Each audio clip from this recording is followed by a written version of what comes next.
Aiwa silks, Kasaragod, Kanhangad, Mangalore.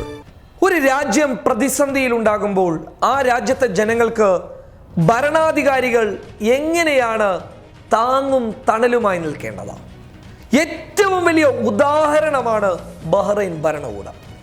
Corona ഭീഷണി നേരിടുന്ന Arab ലോക രാഷ്ട്രങ്ങൾ അവരുടെ ജനങ്ങളോട് കാണിക്കുന്ന ഒരു സമീപനമുണ്ടല്ലോ, അത് കാണുമ്പോഴാണ് നമ്മുടെ കേന്ദ്ര സർക്കാരിനെ എടുത്ത് ചവറ്റുകൊട്ടയിലേക്ക് വലിച്ചെറിയാൻ തോന്നുന്നത്. അന്താരാഷ്ട്ര തലത്തിൽ ക്രൂഡ് ഓയിലിന് വില കുറഞ്ഞു കഴിഞ്ഞാൽ ഇന്ത്യയിൽ പെട്രോളിനും ഡീസലിനും വില കുറയുമെന്ന് പറഞ്ഞ നരേന്ദ്രമോദിയാണ് അന്താരാഷ്ട്ര തലത്തിൽ ക്രൂഡ് ഓയിലിന് വില കുറഞ്ഞ സമയത്ത് പെട്രോളിനും ഡീസലിനും വില കൂട്ടിയത്. കൊറോണ ഭീഷണി നേരിടുന്ന ഈ രാജ്യത്ത് റെയിൽവേ പ്ലാറ്റ്ഫോം ടിക്കറ്റ് 10 രൂപയിൽ നിന്ന് 50 രൂപയാക്കി ജനങ്ങളെ ഉപദ്രവിച്ചത്. ഇതാണ് ഇന്ത്യയിലെ ഭരണകൂടമെങ്കിൽ അറബ് ലോക രാഷ്ട്രങ്ങളിലെ ഭരണകൂടം വേറെ ലെവലാണ്. കൊറോണ ഭീഷണി നേരിടുന്ന ബഹ്റൈൻ്റെ പ്രഖ്യാപനം കേട്ട് കണ്ണു തള്ളിപ്പോയിരിക്കുകയാണ് ലോകരാഷ്ട്രങ്ങൾ. എടുത്തു പറഞ്ഞു കഴിഞ്ഞാൽ അമിത്ഷയുടെയും മോദിയുടെയും ഒക്കെ കിളി പോയി കാണും. എന്താണ് അവരുടെ പ്രഖ്യാപനം? സ്വന്തം രാജ്യത്തെ പൗരന്മാരെ സംരക്ഷിക്കുന്നതോടൊപ്പം തന്നെ മറ്റു രാജ്യങ്ങളിൽ നിന്ന് സ്വന്തം രാജ്യത്തേക്ക് വ്യാപാരം ചെയ്യാൻ വേണ്ടിയിട്ട് ജോലി ചെയ്യാൻ വന്നിട്ടുള്ള ആളുകളെയും ഒരേപോലെ പരിഗണിക്കുന്ന ഒരു മനോഭാവമാണ് ബഹ്റൈനിൽ നിന്ന് എടുത്തു കാണിക്കാനുള്ളത്. ബഹ്റൈനിലെ ധനകാര്യമന്ത്രി കഴിഞ്ഞ ദിവസം പ്രഖ്യാപിച്ച മഹാപ്രഖ്യാപനങ്ങൾ ഇതാണ്. 3 മാസത്തേക്ക് സ്വകാര്യ കമ്പനികളിൽ ജോലി ചെയ്യുന്ന ബഹ്റൈനിലെ പൗരന്മാർക്കും ഇന്ത്യയിൽ നിന്നുള്ള വിദേശികളായിട്ടുള്ള ആളുകൾക്കും പാകിസ്ഥാനിൽ നിന്നുള്ള ആളുകൾക്കും അമേരിക്കയിൽ നിന്നുള്ള ആളുകൾക്കും മറ്റുള്ള ലോകരാഷ്ട്രങ്ങളിൽ നിന്ന് ബഹ്റൈനിൽ വന്ന് ജോലി ചെയ്യുന്ന ആളുകൾക്കും 3 മാസത്തെ ശമ്പളം, ഏപ്രിൽ മുതൽ അങ്ങോട്ടുള്ള 3 മാസത്തെ ശമ്പളം ബഹ്റൈനിലെ സർക്കാർ ഖജനാവിൽ നിന്ന് ഭരണകൂടം നൽകും.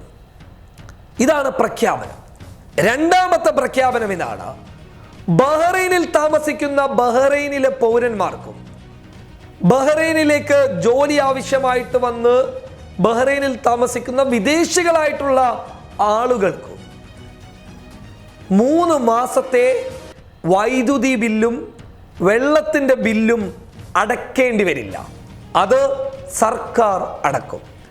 അതുപോലെ തന്നെ അടുത്ത മഹാപ്രഖ്യാപനം ഇതാണ്: 6 മാസം നിങ്ങൾ വായ്പ അടയ്ക്കേണ്ടതില്ല. 6 മാസത്തിന് ശേഷം അത് അടച്ചാൽ മതി. അതായത് അടയ്ക്കേണ്ട വായ്പ കൃത്യമായി അടക്കണം.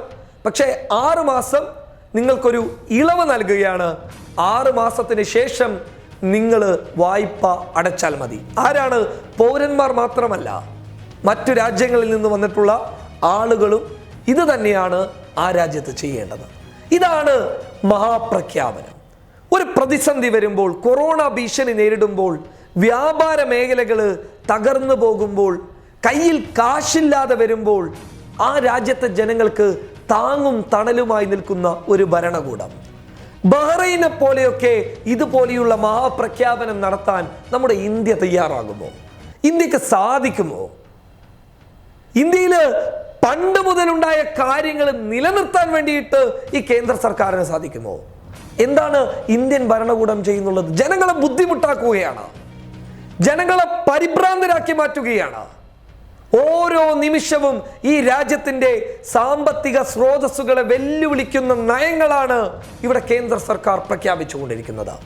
അങ്ങനെ ഉണ്ടാകുന്ന സാഹചര്യത്തിലാണ് ബഹ്റൈനിലെ ഭരണകൂടം ലോകരാഷ്ട്രങ്ങൾക്ക്, നമ്മുടെ ഇന്ത്യക്കൊക്കെ മാതൃകയായി മാറുന്നത്. News desk public Kerala.